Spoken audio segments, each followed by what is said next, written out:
Bonjour à tous, bienvenue dans cette nouvelle vidéo tuto MPC.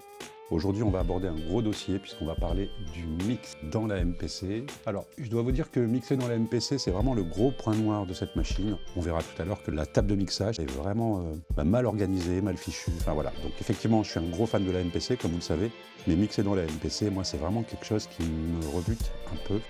C'est aussi pour ça que j'ai choisi une autre méthode pour mixer, comme on le voit dans cette vidéo, où effectivement je vais utiliser une console qui fait aussi carte son, donc interface audio, notamment pour mixer mes différents canaux de la MPC directement sur mon mixeur, et après j'enregistre tout ça dans mon logiciel préféré. Alors mixer, c'est quoi? Mixer, c'est d'abord harmoniser l'ensemble des différentes pistes qui composent un morceau, une composition, de façon à rendre l'expérience de l'auditeur agréable. Donc on va gérer les niveaux, donc les niveaux ce sont les volumes des différentes pistes, de façon à ce que ça soit harmonieux ou que ça corresponde à une envie artistique. On va également s'occuper de ce qu'on appelle les panoramiques, c'est-à-dire la balance dans l'image stéréo de nos différentes pistes. Où est-ce que je vais placer dans l'image stéréo tel ou tel élément de mon morceau ou de ma composition. Et puis, c'est également appliquer des effets toujours dans le même but, d'optimiser l'expérience de l'auditeur final. Donc les effets, on le verra tout à l'heure, il y en a plusieurs qui reviennent assez souvent ou même quasiment tout le temps dans le processus de mixage, notamment les EQ, la compression, mais il y en a aussi tout un tas d'autres, on verra ça tout à l'heure. Alors, dans la MPC, on a plusieurs écrans pour pouvoir réaliser un mix. On peut, dans l'écran main, retrouver notre mixeur ici. Vous voyez, quand j'appuie sur l'œil, j'ouvre une tranche mixeur. On va retrouver plusieurs éléments que je vais vous décomposer. Le premier carré ici, c'est le mixeur de pad pour les programmes de drum, par exemple. On a la possibilité de mixer nos différents éléments. On voit que je peux baisser la tirette si je le souhaite. Et avec Undo, je vais pouvoir retrouver ma position initiale. D'accord ? Donc on a accès dans cet écran, dans l'écran main, on a accès à un mixeur qui nous permet de mixer les pads, je le disais tout à l'heure, mais également le programme. Le programme, c'est l'ensemble des pads, c'est le contenant. On a la possibilité de retrouver le mixeur MIDI, dont je ne me sers absolument jamais. Et puis on retrouve la tranche master ici, donc ça c'est vraiment le master général de l'ensemble de notre projet. Ce n'est pas le master d'un programme ou le master d'autre chose, c'est le master global. Voilà. Donc effectivement, en écran main, on retrouve une tranche, la tranche de la piste sélectionnée. Là, je suis sur cette piste-là, donc ce sera cette tranche-là. Si je sélectionne un autre track, une autre piste, j'ouvre le mixeur de cette piste. OK ? Voilà. Donc là, on voit effectivement qu'il n'y a pas de pad dans les programmes plugins. Forcément. En revanche, on a la possibilité de venir régler ici le volume de notre plugin, ou en tout cas de notre programme, le panoramique ici, et puis on verra ça tout à l'heure dans le détail, les inserts, et puis le reste. Donc en fait, le fonctionnement est toujours le même, en fonction de la piste qu'on choisit, on va toujours retrouver ces éléments. Le mixeur du master, je le disais tout à l'heure, le mixeur MIDI que je n'utilise pas, le mixeur de programme ici, donc ça c'est vraiment notre tranche, la tranche du programme, et puis le mixeur de pad quand on a des pads pour les programmes qui peuvent contenir des pads. Donc je le disais, on peut retrouver donc le mixeur en écran main grâce à ce petit raccourci. C'est juste la tranche de la piste en cours. Mais sinon, on a deux autres mixeurs. On a le mixeur de pad ici. Donc on va se remettre sur un programme de pad. On va reprendre la piste numéro 1, voilà, qui est une piste de drum. Et donc là, on va pouvoir accéder au mixeur de pad. J'ai appuyé 2 fois rapidement sur Track Mix sur la MPC One de façon à accéder au pad mix, mais on peut aussi y accéder avec Shift et Track Mix. OK ? Donc là, on retrouve le mixeur de pad. On va regarder ce que ça donne ici avec cette composition.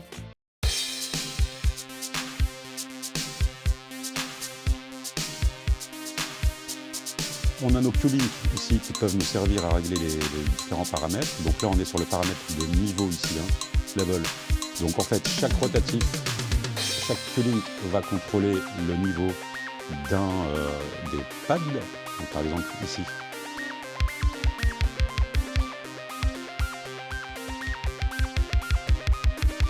Vous voyez ?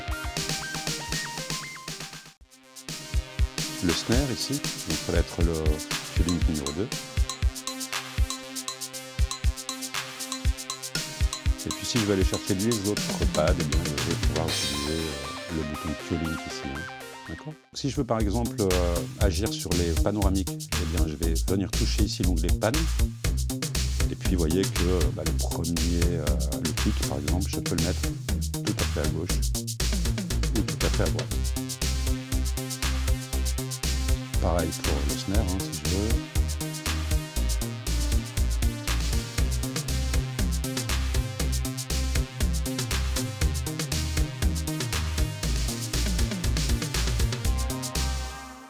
Voilà, donc on peut opérer de la sorte pour chacun de nos pads ici.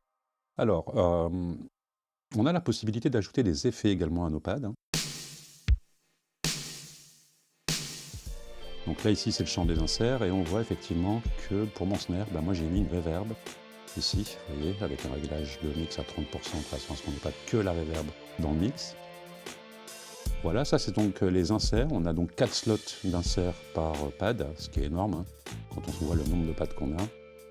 Et donc on a la possibilité de venir chercher ici, évidemment, tout ce qu'on voudra, par exemple, un EQ si on le souhaite.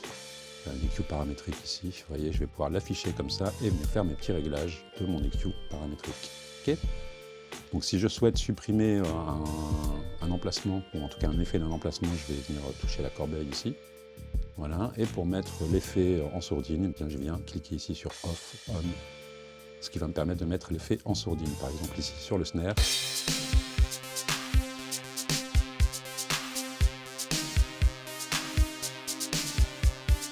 Voilà, donc ça, c'est les inserts. Hein. Ici, on va retrouver un bouton de mise en solo ou de mise en sourdine. Donc, par exemple, si je mets mon snare en solo, eh bien, tout le programme est muté, sauf le snare. On se rend compte que les autres pistes ne sont pas mutées pour le coup, c'est normal, hein, puisqu'on est dans le mixeur de programme. Et là, si je veux mettre en mute, c'est bien mon kick est muté. Ok. Voilà, voilà. Donc ensuite, ici, on a accès au mute pour les différents pads. Voilà, ça c'est l'écran mute. Hein, si je viens tourner ça ici, je viens muter mes pistes. C'est pas très pratique, hein, vous m'avouerez. C'est quand même plus simple de venir faire mute ici. Ça va quand même beaucoup plus vite. Hein. Ensuite, ici, on a les envois. Donc les envois, qu'est-ce que c'est? Eh bien, c'est la possibilité d'envoyer une partie d'un signal vers un effet qui sera rerouté sur le master. Ici, on va pouvoir régler nos différents dosages de ces envois, justement. On voit ici, par exemple, sur le snare, j'ai un tout petit peu d'envoi vers le send 1. Voilà, et en touchant plusieurs fois send, eh bien, je viens ouvrir les 4 emplacements de send. Là, on a 4 emplacements. Alors, les send, voici comment ça se passe. On va aller en écran Track Mix, donc on va enfoncer une fois cette touche. Et puis ici, on va choisir Return. Et vous voyez que pour le send numéro 1 ici, eh bien, j'ai une reverb et puis un délai. On va pouvoir les afficher ici. Donc ça, c'est la reverb. Ça, c'est le délai. Et donc, si je reviens en pad mix, eh bien, on voit que dans mon send ici, pour le snare, eh bien, j'envoie un tout petit peu de signal vers cet emplacement de return. Okay. Voilà, je ne sais pas si j'ai été très très clair, je répète encore une fois. Ici, l'écran send nous permet d'extraire un petit peu du signal et de l'envoyer vers les retours ici. Les retours ici vont venir être équipés de ce qu'on veut, hein, comme effet. Voilà. Et voilà comment fonctionnent donc les send return. Mais encore une fois, j'ai fait une vidéo dédiée aux send return et aux effets en insertion pour ceux qui veulent en savoir plus. Alors, on était dans le pad mix. Donc dans le pad mix ici, effectivement, on l'a vu, on va pouvoir gérer nos envois. Par exemple, si je veux envoyer un petit peu du signal du kick dans mes envois, ça va donner ça.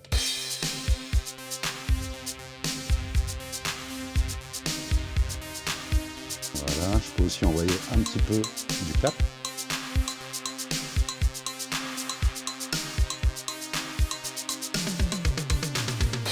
Voilà donc comment fonctionnent les send.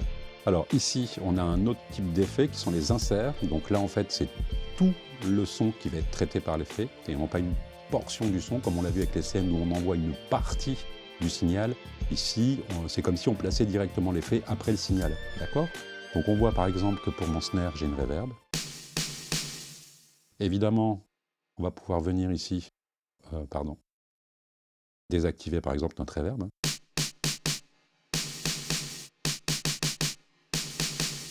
Voilà. On a 4 emplacements pour les inserts et donc chaque emplacement contient 4 emplacements également. Vous voyez, donc le premier emplacement des inserts, on va pouvoir y mettre 4 effets ici. Okay, et on a 4 inserts disponibles. Et enfin, le dernier onglet ici, c'est l'onglet de routing. Donc on verra que c'est très utile parce que ça nous permet de faire, de router les signaux vers différentes parties de notre MPC. Et on voit notamment, si j'enfonce ce pad, on voit que le kick est routé vers la sortie générale du programme ici. Pardon. Et si je prends ce son ici, on voit que ce son est routé vers une sortie qui s'appelle sub. Vous voyez, pareil pour celui-là, pareil pour celui-là.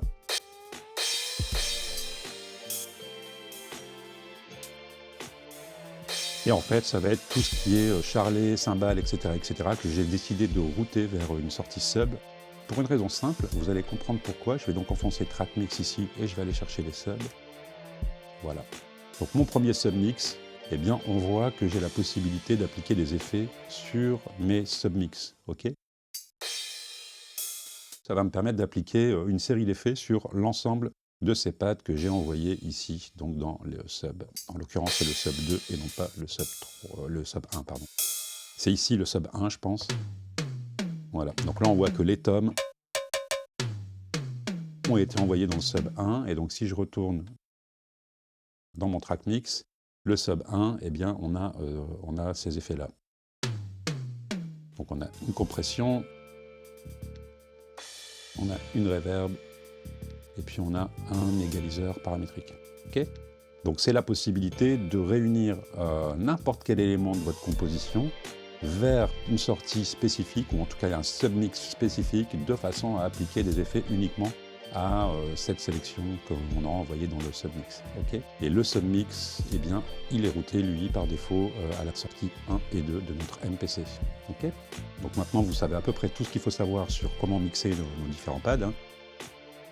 Par exemple, si j'envoie ma tourne ici, eh bien, je peux interagir sur les niveaux.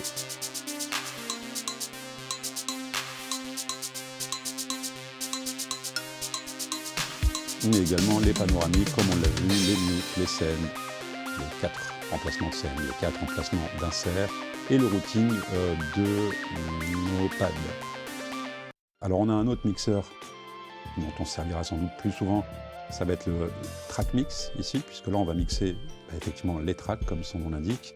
Alors comment est-ce que ça fonctionne? On vient se positionner tout en haut ici dans le champ mixeur et on vient sélectionner les éléments qu'on souhaite. Donc moi je vous l'ai dit, j'utilise jamais le mix des pistes MIDI, je ne trouve pas ça très pratique. Je préfère vraiment mixer mes programmes. Donc ici, ce morceau, il contient que des programmes, voilà, il n'y a pas du tout de piste audio, mais on a la possibilité, si on avait des pistes audio, de venir agir ici sur le mix de nos pistes audio, comme on le voit ici. Hein. Je peux muter, démuter, augmenter le niveau, enfin bon voilà. Ok. Alors dans ce morceau, j'utilise que des programmes de drum et les plugins également. Donc on va venir mixer nos programmes ici. Voilà. C'est le même principe qu'en pad mix, hein. On va utiliser les Q-Link et le navigateur de Q-Link pour venir sélectionner la partie à mixer. Et puis dans l'onglet niveau, je règle le niveau. Voilà. Je peux venir par exemple interférer sur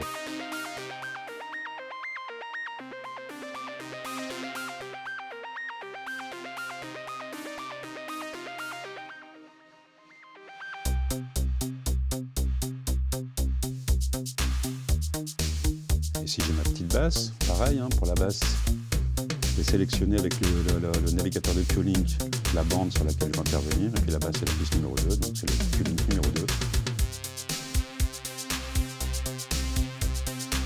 Alors il y a une autre méthode aussi, hein, on peut aussi régler le volume avec le rotatif qui est là, on est dans l'onglet volume. Si on était dans l'onglet pad, eh bien, le rotatif me permettrait de changer le panoramique de ma basse ou de l'élément qui est sélectionné.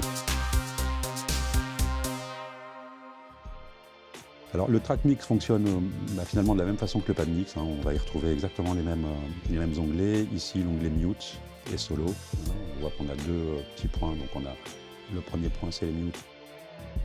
Même principe, hein, on vient tourner le rotatif ici pour mettre en solo, mais c'est pas très pratique. Encore une fois, c'est quand même beaucoup plus pratique de le faire comme ça. Ça va beaucoup plus vite. Si je sélectionne ça, je peux faire ça et ça. Ok ? Voilà, donc je le disais, on retrouve exactement les mêmes paramètres qu'en pad mix, puisque ici on va retrouver nos send. Voilà, comme tout à l'heure, hein, c'est le même principe, c'est les mêmes send d'ailleurs. Ici on retrouve les inserts par programme. Donc si je sélectionne ce programme-là, par exemple celui-là, eh bien j'ai un insert de compresseur dessus. Et enfin, on retrouve ici l'onglet Route où on va pouvoir demander à la MPC de router le signal vers une sortie si on le souhaite. Si on avait connecté une interface audio, on retrouverait la possibilité ici de sélectionner une sortie physique de l'interface audio. Voilà. Alors, quand on est en phase de mix, on va utiliser des outils, hein, notamment des effets pour pouvoir venir agrémenter ou en tout cas améliorer notre mix. Alors les effets qui vont être le plus utilisés dans le mix, ça va être les EQ. Donc je ne vais pas revenir aujourd'hui sur les différents types d'effets et puis leur fonctionnement, hein. Je vais juste vous dire ce qui est le plus utilisé quand on mixe. Donc les EQ, moi j'aime bien prendre les EQ paramétriques parce qu'ils nous permettent vraiment d'agir et de sélectionner la bande sur laquelle on veut agir. Donc ça c'est quand même fort pratique. Voilà, donc EQ. Alors l'EQ, ça va permettre de gérer le spectre fréquentiel de notre son, hein. On va pouvoir enlever des basses, rajouter des médiums ou l'inverse. Enfin, bon, voilà. En tout cas, gérer le spectre fréquentiel de notre piste. Ensuite, on va pouvoir sélectionner une compression, enfin un effet dynamique, par exemple un compresseur. C'est très utilisé aussi. Alors le compresseur, qu'est-ce qu'il fait lui? Il va harmoniser les différents niveaux, hein. Voilà. En gros, c'est à peu près ce qu'il faut savoir sur les compresseurs. Alors les compresseurs, ça demande quand même un certain temps d'apprentissage avant de bien les maîtriser et de ne pas faire n'importe quoi. Ce qu'il faut savoir, c'est que la compression, ça peut vraiment détruire votre mix ou détruire la dynamique, donc la sensation d'impact d'un morceau si jamais c'était mal utilisé. Dans le cadre du mix, on peut aussi utiliser des effets de stéréo, par exemple. Donc si je vais dans modulation ici, eh bien je vais pouvoir prendre voilà, un stéréo width ici. Donc là, on va gérer l'espace stéréo.